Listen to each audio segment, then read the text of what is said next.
Ma mère a hurlé, déménager ne veut pas dire que tu peux fuir tes responsabilités. Je lui ai répondu, je ne suis pas ta babysitter gratuite. Ensuite, elle a laissé les enfants sur le pas de ma porte. Quoi qu'il en soit, cette nuit-là, la police est passée chez elle. J'ai 22 ans, et j'ai quitté le domicile de mes parents quand j'en ai eu 20, car vivre là-bas était devenu insupportable. Ils favorisaient constamment mes jeunes frères et sœurs, m'utilisaient comme une aide non rémunérée, et agissaient comme si tout ce que je possédais leur appartenait également. Lors de mon départ, mon père m'a dit de faire attention à ce que la porte ne me claque pas dans le dos en sortant, et de ne jamais revenir. J'ai loué l'appartement le plus petit, et le plus abordable que j'ai pu trouver, et j'ai conservé le même emploi à temps plein depuis près de 4 ans. Mes parents n'ont même pas tenu un mois, avant de commencer à m'appeler pour me supplier de revenir, car il fallait bien que quelqu'un d'autre s'occupe de mes frères et sœurs. J'ai refusé, savourant ma liberté toute neuve. Mon père a fini par exiger que je revienne vivre avec eux, et que je leur paie un loyer. Il insistait sur le fait que la famille, selon lui, devait passer avant la liberté personnelle. Je lui ai rétorqué que ma vie comptait aussi, et que, pour une fois, je vivais pour moi-même. Il a répondu, on verra bien combien de temps tu tiens sans nous, et nous ne nous sommes plus parlé pendant des mois. Je n'ai aucune idée de ce à quoi il s'attendait, mais je m'en suis très bien sorti tout seul. Avec le temps, ma famille a semblé accepter le fait que je n'allais pas revenir en rampant, et nous avons lentement commencé à recoller les morceaux de notre relation. Il était évident qu'ils avaient du mal à accepter que les choses se fassent désormais selon mes conditions, et non plus les leurs. Ils me suppliaient occasionnellement de garder mes plus jeunes frères et sœurs, bien que les deux dont l'âge se rapproche le plus du mien soient déjà de grands adolescents. Mes parents ne voulaient pas leur imposer la charge du babysitting, ce qui était totalement hypocrite, puisqu'ils s'étaient toujours déchargés sur moi. Quand je leur ai fait remarquer cela, ils m'ont manipulé psychologiquement, puis ont de nouveau fait le silence radio pendant des mois. Ce sont eux qui, finalement, sont revenus me demander de l'aide. Récemment, j'ai acheté une console de jeux d'occasion. Même si je ne pouvais m'offrir qu'un seul jeu, celui-ci était fourni avec la machine. Un samedi, ma mère a débarqué, et m'a demandé de surveiller mes deux plus jeunes frères et sœurs pendant un moment. Elle les a littéralement poussés à l'intérieur, et elle est partie, me laissant avec eux toute la journée dans mon petit appartement. Ma mère n'est revenue qu'après 22 heures, et ce, uniquement parce que je l'avais appelée pour exiger qu'elle vienne chercher les enfants. Elle n'était pas ravie que j'écourte son moment de plaisir. Je lui ai dit que, à moins qu'elle ne me paie, je ne garderai plus jamais mes frères et sœurs toute la journée. J'ai ajouté que, la prochaine fois, je n'ouvrirai même pas la porte, et que j'appellerai la police si elle les laissait dehors. Le lendemain matin, j'ai remarqué que ma console de jeu avait disparu. J'ai donc appelé mes parents, car je soupçonnais l'un de mes frères et sœurs de l'avoir prise. J'ai prévenu que j'arrivais immédiatement pour la récupérer, mais ma mère a répondu que cela pouvait attendre. En effet, mon plus jeune frère jouait avec, et elle n'avait pas le cœur de la lui reprendre. J'ai insisté sur le fait qu'elle avait été prise sans ma permission, et que je venais la chercher. J'ai pédalé jusqu'à leur maison aussi vite que possible. À mon arrivée, mon petit frère pleurait, car la batterie de la console était vide, et il n'avait pas le chargeur. J'ai exigé qu'on me la rende, mais mon père l'a prise, et a déclaré que je pourrais la récupérer quand j'accepterais de les aider davantage avec les enfants. Je lui ai dit que s'il voulait jouer à ce petit jeu, j'allais impliquer la police, et que je ne bluffais pas. Il a campé sur ses positions, jusqu'à ce que je commence à composer le numéro sur mon téléphone. Ma mère a crié « Attends » et a rapidement repris la console des mains de mon père. Il l'a traitée de traîtresse, et a exigé qu'elle la lui redonne plutôt qu'à moi. Mais elle a répondu que cela ne valait pas la peine que la police intervienne chez eux. Avant de partir, je leur ai dit que si cela se reproduisait, je n'hésiterais pas à appeler les autorités. Si quoi que ce soit de ce genre arrivait à nouveau, j'appellerais la police en premier. Et j'ai ajouté que s'ils voulaient à ce point une console pour les enfants, ils n'avaient qu'à acheter la leur. Mon père s'est mis à hurler, disant que je ne pouvais pas lui manquer de respect de la sorte. J'ai répliqué en affirmant que, bien que je sois un adulte, il n'avait jamais pris la peine de me montrer la moindre once de respect, et que j'en avais assez. Ensuite, je suis sorti, pendant qu'ils me criaient de revenir pour l'affronter. Pour le moment, c'est de nouveau le silence de leur côté. Ma mère m'a envoyé un texto une fois, me suppliant de quand même garder les enfants. J'ai répondu que, si elle voulait tant que je fasse du babysitting, elle pouvait me payer. J'ai précisé que je n'accepterais l'argent qu'à l'avance, car je ne le faisais plus gratuitement, surtout après qu'il m'ait volé, et ait essayé de m'empêcher de récupérer mon bien. Il ne me possède pas. Je suis un adulte, avec mon propre logement et ma propre vie. Ils peuvent soit s'y habituer, soit aller se faire voir. Cela fait plus d'une semaine depuis cette conversation par SMS, et aucun d'eux ne m'a reparlé, ce qui me convient parfaitement. Ils n'ont qu'à gérer leurs propres problèmes. Mise à jour. Waouh, je n'arrive pas à croire que j'ai oublié l'existence de ce compte pendant près d'1 an. Mais je regardais des vidéos Reddit en ligne, et je suis tombé par hasard sur ma publication originale. J'ai alors réalisé que j'avais totalement oublié de faire une mise à jour. Donc, je suis de retour pour vous en donner une. Il y aura l'intervention de la police, et une légère bagarre vers la fin. Je ne sais pas si cela nécessite un avertissement de contenu, mais je me suis dit qu'il valait mieux le mentionner. Comme certains le savent, j'avais précédemment posté un message expliquant que mes parents refusaient de me rendre ma Nintendo Switch, après que l'un de mes frères et sœurs l'ait volée. De nombreux commentateurs avaient beaucoup à dire sur les absurdités que faisaient mes parents. Ils m'avaient suggéré d'appeler la police, ou les services sociaux, si jamais mes parents déposaient à nouveau les plus jeunes sur le pas de ma porte, sans me le demander. Eh bien, j'ai attendu, encore et encore, mais il n'y a eu aucun contact entre nous pendant environ 3 mois, depuis la dernière fois que ma mère avait appelé. Et j'avais toujours refusé de garder les enfants sans être payé. Puis, c'est finalement arrivé. Mes parents m'ont appelé à l'improviste, voulant que je fasse du babysitting. Ils agissaient comme si l'incident précédent avec la Switch ne s'était jamais produit. Je leur ai dit que je n'allais pas le faire à moins qu'ils ne me paient, et que cela devait tomber un jour où je ne travaillais pas. Mon emploi du temps avait également changé, si bien que je n'avais plus mes samedis de libre. En fait, j'avais demandé cela à mon patron, car le samedi était le jour où il me demandait le plus souvent de faire du babysitting. De plus, prendre un service supplémentaire était financièrement plus avantageux pour moi.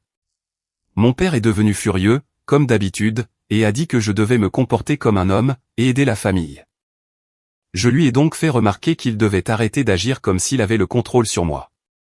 Et que, techniquement, je me comportais comme un homme pour moi-même, et pour ma propre vie, exactement comme il a toujours prétendu l'avoir fait à mon âge. Pourtant, il travaillait toujours le samedi, et me confiait une tonne de ses propres responsabilités, afin de pouvoir s'en laver les mains en ce qui me concernait. Il a commencé à hurler violemment dans le téléphone, et ma mère le lui a arraché des mains. J'ai précisé que je ne pouvais faire du babysitting que le dimanche, car c'est mon seul jour de repos. Et je ne le ferais que s'il me payait 40 €, tout en fournissant des déjeuners, des dîners et des collations préemballées pour les enfants. Je n'allais pas gaspiller mon argent pour les nourrir. Ce n'est pas mon travail. Et j'ai ajouté que s'il me prenait quoi que ce soit, comme lors du vol de ma Switch la dernière fois, j'impliquerais la police pour le récupérer. J'avais conservé le reçu de mon achat, et documenté les numéros de série. Je n'aurais donc aucun problème à prouver à la police que l'objet est à moi. Le côté colérique de ma mère a pris le dessus, et elle s'est mise à jurer contre moi, comme un charretier qui viendrait de se casser une dent. Je l'ai laissé se défouler, tout en ignorant presque le téléphone, jusqu'à ce qu'elle réalise que je ne répondais pas, et qu'elle exige que je dise quelque chose. Je lui ai donc répété que mon père et elle connaissaient mes conditions, le dimanche uniquement, 40 €, et de la nourriture préemballée, sinon ils pouvaient oublier. Il y a eu un moment de silence stupéfait, à l'autre bout du fil. Le silence s'est prolongé, puis ma mère s'est de nouveau emportée contre moi. Elle a déclaré que mes plus jeunes frères et sœurs, âgés de 13 et 16 ans, devaient maintenant prendre le relais pour aider, car je n'étais plus là, et qu'ils avaient besoin d'une pause. J'ai ri et j'ai dit, « Oh, comme les pauses que vous m'accordiez ? C'est-à-dire jamais. » Ma mère a essayé d'argumenter, affirmant que c'était différent, parce que j'étais l'aîné. Je lui ai répondu que ce n'était pas différent du tout. Ils m'avaient parentifié, et j'ai manqué une grande partie de mon enfance à cause de cela. Maintenant, je vis ma propre vie sans eux. Et il est hypocrite de leur part d'agir comme si je devais à nouveau m'impliquer, alors que je ne vis plus sous leur toit. Ils ont 2 adolescents à la maison, qui peuvent faire tout ce que je faisais autrefois. Ma mère a alors adopté une posture de victime, disant que mes frères et sœurs adolescents se rebellaient, et ne les écoutaient pas. Je lui ai dit que leurs problèmes n'étaient pas les miens. Ils devaient trouver une autre solution de garde, car j'étais trop occupé à vivre ma propre vie. Mon père a repris le téléphone, et s'est remis à me crier dessus. Je me suis contenté de rire de lui, en disant qu'il ne faisait que brasser de l'air, et qu'il ne disait rien de concret. Ma mère a repris l'appareil, et m'a supplié une dernière fois. J'ai réitéré, le dimanche uniquement, avec de la nourriture préemballée, désormais, 50 €. J'ai ajouté que je n'hésiterais pas à appeler la police si la moindre menace était proférée, ou si l'une de mes affaires était volée. J'ai entendu mes parents commencer à se hurler dessus bruyamment, pour savoir quoi faire. Alors, je leur ai dit qu'ils pouvaient régler ça entre eux, et me recontacter plus tard. Puis, j'ai raccroché. Le silence radio s'est de nouveau installé pendant un moment.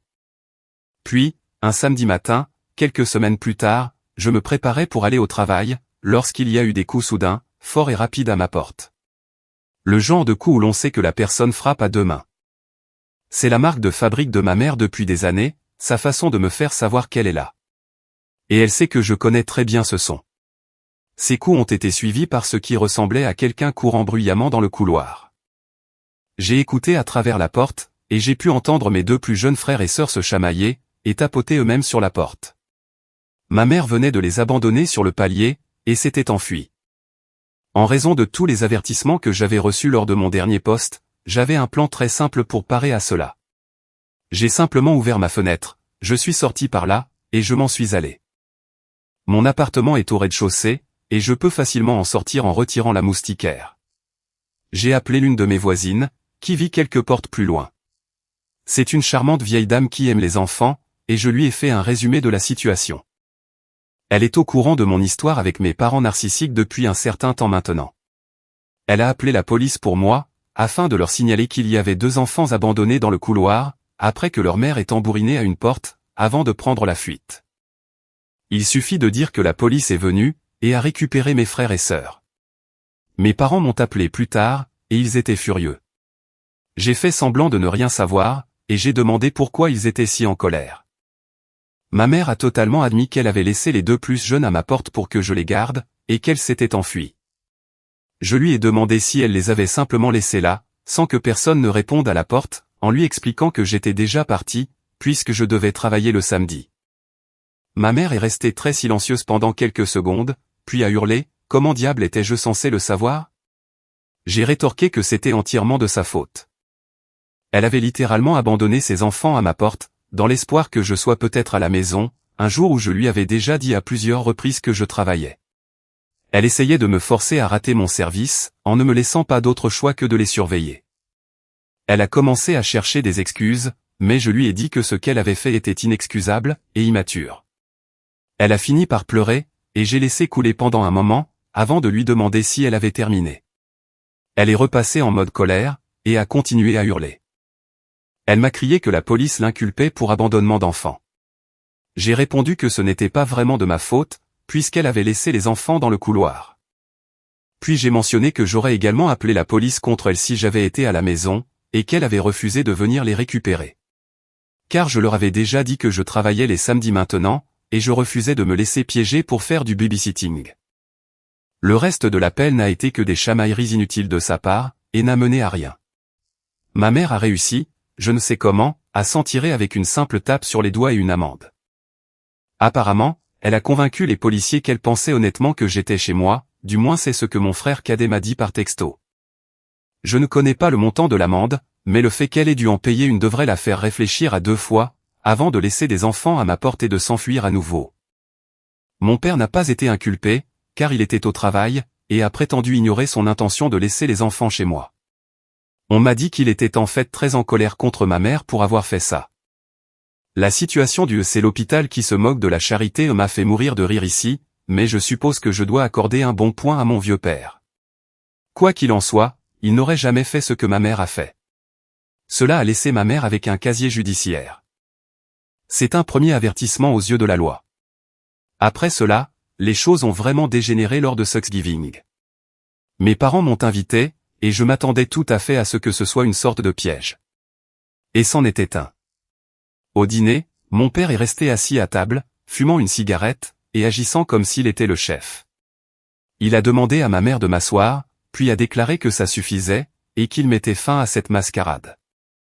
Il m'a dit que je devais revenir vivre à la maison, et payer un loyer pour les aider avec leur hypothèque et leurs factures, ainsi que pour les aider à élever mes frères et sœurs, car ils n'avaient plus de temps pour eux. De plus, l'amende que ma mère avait dû payer avait durement touché leurs finances. J'ai simplement dit non, purement et simplement. Et j'ai maintenu ma position, peu importe à quel point il essayait de me donner des ordres. Il a fini par se mettre tellement en colère, qu'il m'a littéralement attaqué. Et ce n'est pas un petit gabarit. Heureusement, je ne le suis pas non plus, car je vais à la salle de sport depuis des mois, et j'ai appris un peu de combat amateur. Je portais également mes bottes à bout d'acier. Alors, je lui ai donné un coup de pied rapide dans l'aine quand il s'est jeté sur moi. Ensuite, je l'ai frappé au visage avec suffisamment de force, pour qu'il se retrouve au sol en un instant. Il a atterri avec un bruit sourd, et a même vomi sous le coup de la douleur, tout en se tenant l'entrejambe. Puis, j'ai dit à mes parents que mon téléphone enregistrait dans ma poche depuis le début, et que je pouvais facilement prouver qu'il m'avait attaqué en premier. Mon père m'a ordonné de sortir de sa maison et de ne jamais revenir. Je me suis exécuté, mais non sans avoir pris une cuisse de dinde sur le plat, pour rentrer chez moi avec et la manger. Depuis lors, seuls mes frères et sœurs m'ont appelé ou envoyé des textos. Ils ont dit que j'étais sorti de là comme un patron, et il y a maintenant des blagues récurrentes dans la maison au sujet de la pauvre haine de papa. J'ai passé Noël avec la famille d'un ami, et j'ai une invitation permanente pour revenir lors d'autres fêtes. Mise à jour, ma mère était enceinte, et mes parents m'ont blâmé pour la perte du bébé. Eh bien, je sais maintenant pourquoi mes parents ont essayé de me forcer à revenir vivre avec eux à Thanksgiving. Ma mère était enceinte de son 6e enfant, et je ne l'ai appris que récemment. Pour commencer, l'un de mes frères et sœurs a trouvé mon compte Reddit, peu de temps après ma dernière publication. Il l'a montré à nos parents, qui, à leur tour, ont débarqué à mon appartement.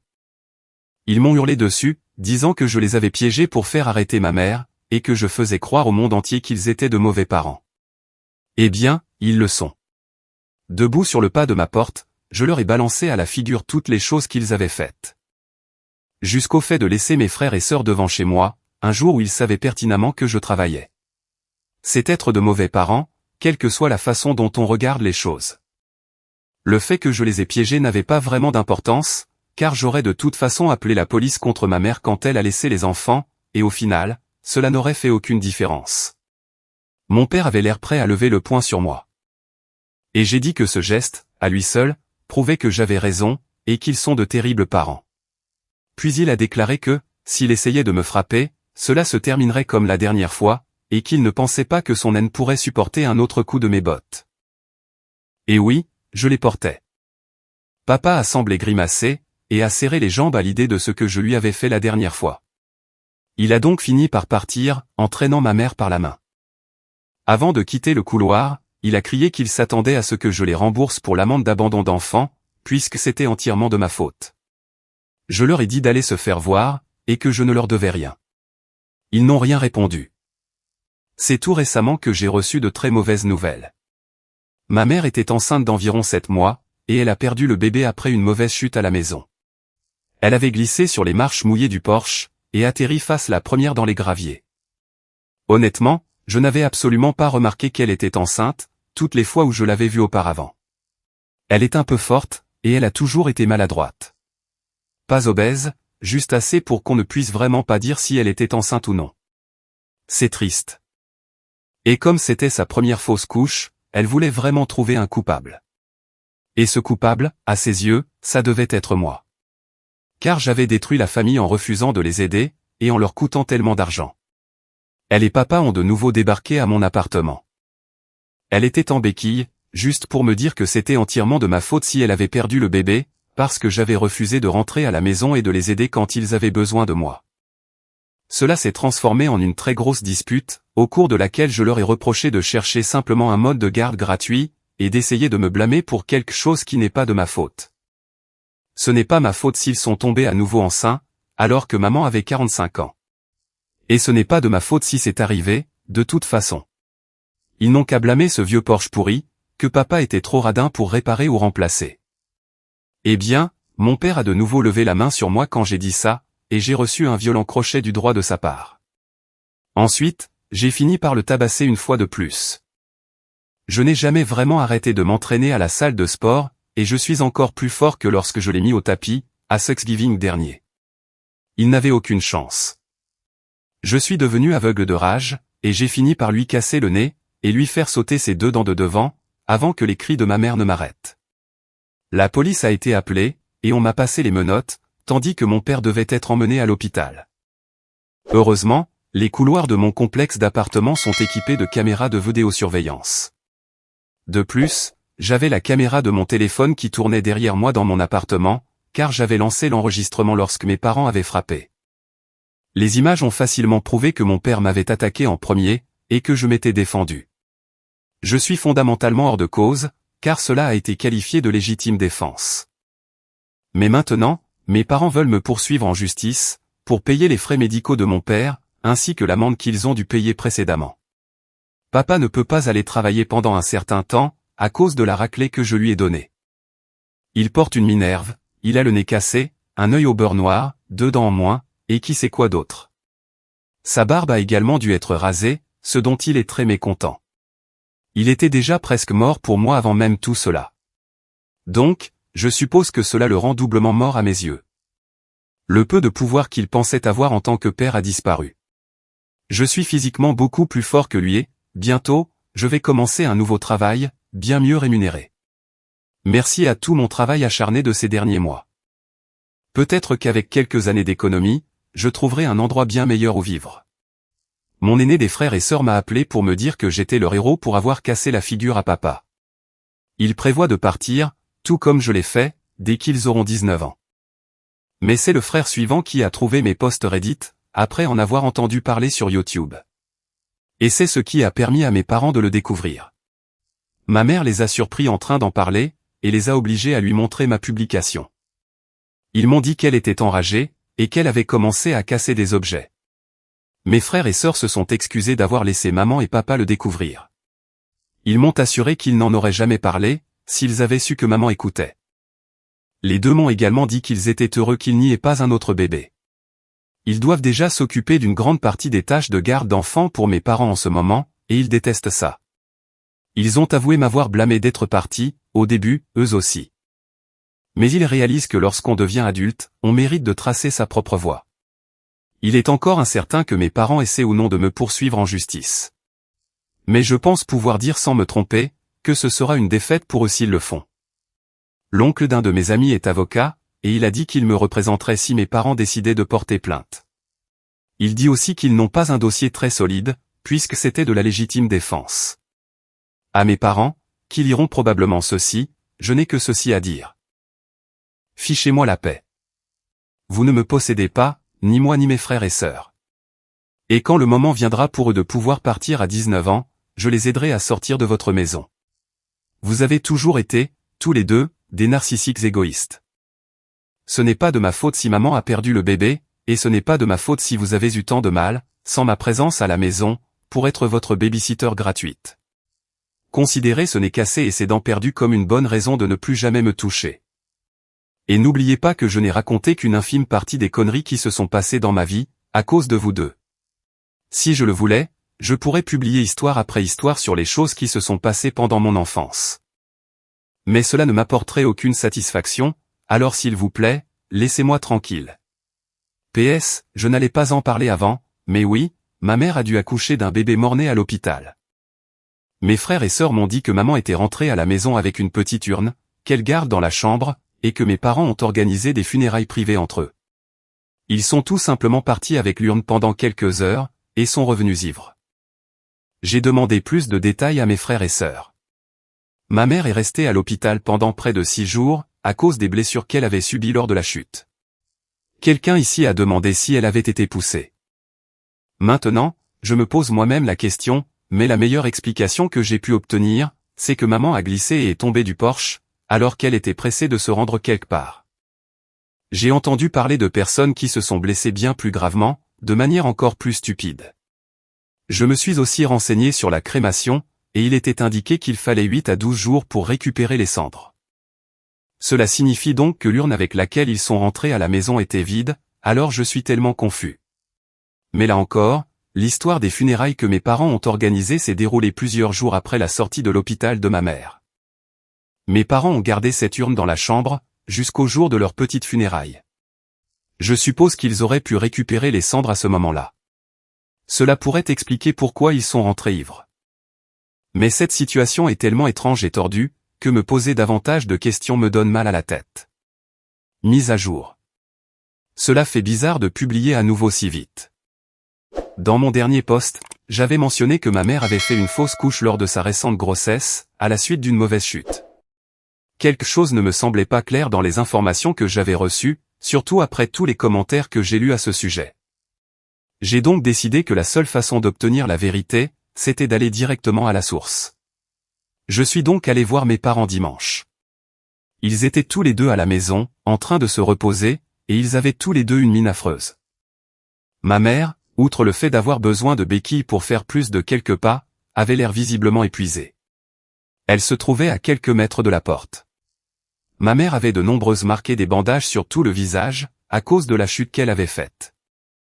Et quant à mon père, il suffit de se référer à sa description après la raclée que je lui ai mise, dans mon post précédent, pour savoir de quoi il avait l'air.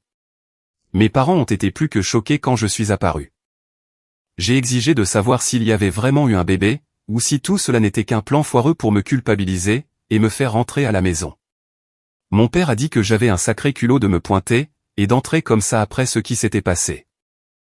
Mais ma mère a fondu en larmes, et a affirmé qu'elle avait vraiment été enceinte. Elle s'est traînée jusqu'à la chambre, et a ramené une petite urne à l'aspect un peu orné. Et il y avait bien des cendres à l'intérieur. J'ai même vérifié si elles ressemblaient, ou sentaient, comme des cendres de cigarettes ou de barbecue, mais elles ne sentaient rien de tout ça. En fait, je ne sentais presque rien du tout. J'ai demandé pourquoi ils avaient ramené l'urne à la maison, en prétendant que les cendres étaient déjà dedans auparavant. J'avais vérifié en ligne, et il était précisé qu'il fallait au moins 8 à 12 jours pour récupérer les cendres, or maman n'était restée à l'hôpital que 6 jours maximum. Ma mère a expliqué qu'ils avaient acheté l'urne en ligne, et s'attendaient à récupérer les cendres du bébé lorsqu'ils se sont rendus au crématorium. Ils étaient très contrariés de ne pas pouvoir encore ramener le bébé à la maison. Alors, ils ont simplement attendu de pouvoir obtenir les cendres quelques jours plus tard, puis sont sortis se saouler. Maman a prétendu que le crématorium avait fait les choses un peu plus vite, parce qu'elle les avait suppliés. Il y avait de vraies larmes dans ses yeux. J'ai vu ces larmes de crocodile à de nombreuses reprises, mais cela n'y ressemblait pas. J'ai obtenu plus d'informations sur ce qui s'est passé, et comment ma mère est tombée. Elle était en retard pour voir son médecin, ou son gynécologue, peu importe comment on l'appelle. Maman a expliqué qu'elle avait trop dormi pendant une sieste, et qu'elle essayait de se dépêcher pour ne pas rater son rendez-vous. Puis, elle a glissé sur un jouet, en essayant de descendre les marches. Les rambardes du Porsche avaient pourri, et s'étaient cassés il y a environ 3 ans, et papa ne les avait jamais réparés, ni remplacés. Ma mère n'avait donc rien à quoi s'accrocher pour se retenir. Elle est tombée directement du Porsche, atterrissant le visage et le ventre les premiers sur le sol. Elle m'a même montré des marques sur tout son ventre, là où elle avait atterri. Elle m'a dit que le bébé aurait été un autre garçon. J'ai 2 frères et 2 sœurs, et il y aurait donc eu un frère de plus. Maman m'a ensuite confié qu'un médecin l'avait mise en garde, lui conseillant de ne jamais essayer d'avoir un autre bébé. Son corps pourrait ne pas le supporter à nouveau, en raison de son âge et de ses blessures antérieures. Je m'étais un peu douté que c'était le cas, après que certaines personnes m'aient envoyé des messages à ce sujet. Mais cela ne rendait pas la chose plus facile à entendre en personne. Finalement, j'ai posé la grande question, pourquoi m'a-t-elle blâmé ? Maman a commencé à dire que le jour où ils se sont présentés à mon appartement, c'était juste une très mauvaise journée, ou quelque chose comme ça. Mais papa a fini par prendre la parole, et l'a interrompu. Il a hurlé que c'était parce que tout était de ma faute. Si j'avais fait ce qu'il disait, et si j'étais revenu vivre à la maison à Thanksgiving, alors j'aurais été là pour aider. Et maintenant, un bébé est mort à cause de moi. Je lui ai hurlé dessus, disant que s'il avait pris la peine de réparer ce satané Porsche, alors maman ne serait peut-être jamais tombée, et que c'était de sa responsabilité. De plus, il n'avait même pas pris la peine de me dire que maman était enceinte lors de Thanksgiving. Non pas que cela aurait changé quoi que ce soit. Nous avons continué à nous hurler dessus et, plutôt que de prendre parti pour l'un de nous, ma mère a simplement quitté la pièce en pleurant. Mon père avait l'air d'une allumette enflammée tellement il était rouge, et il a brandi son vieux couteau de chasse vers moi, tout en hurlant de sortir de sa maison. Alors que je partais, il a déclaré que je n'étais plus son fils. Je lui ai répondu que je ne le considérais plus comme un père depuis des années, car il avait toujours été un père exécrable. Mais, avant de franchir la porte, je lui ai dit que j'allais déposer une demande d'ordonnance d'éloignement. J'ai ajouté que, s'il levait la main sur mes frères et sœurs comme il a essayé de le faire avec moi, la prochaine fois, il aurait affaire à la police, et perdrait plus que 2 dents. Je n'hésiterai pas à appeler la police, ou les services sociaux, s'il essayait de leur faire subir les mêmes conneries qu'à moi. Il m'a crié de nombreuses insultes depuis la porte d'entrée, comme « espèce de fils de paix ». Je lui ai répondu que c'était une insulte envers maman, et il est redevenu rouge de colère. Ensuite, je lui ai fait un doigt d'honneur, avant de m'éloigner sur mon VTT. Alors oui, je suppose que c'est la meilleure réponse que je puisse donner à qui que ce soit. Si ce n'est pas la vérité, alors je ne sais pas ce que c'est. Mais est-ce que cela a encore de l'importance? Je vais déposer une demande d'ordonnance d'éloignement dès que possible, et je chercherai à changer d'appartement, après avoir commencé à gagner de l'argent avec mon nouveau travail. Je ne sais pas si j'aurai envie de faire une nouvelle mise à jour après cela. Je vais juste déprimer en me remémorant tout ça. Donc, je pense que j'en ai terminé ici, à moins que mes parents ne décident de faire du mal à mes frères et sœurs. J'espère avoir été clair avec eux. J'ai déjà tabassé papa à 2 reprises, et il avait toujours l'air quelque peu effrayé par moi, tout en serrant ce couteau. C'était comme s'il regardait un monstre. Peut-être que j'en suis un à ses yeux. Mais, si le fait d'être un monstre pour lui signifie qu'il ne fera jamais de mal à mes frères et sœurs, alors ça me va. C'est lui qui sera le monstre.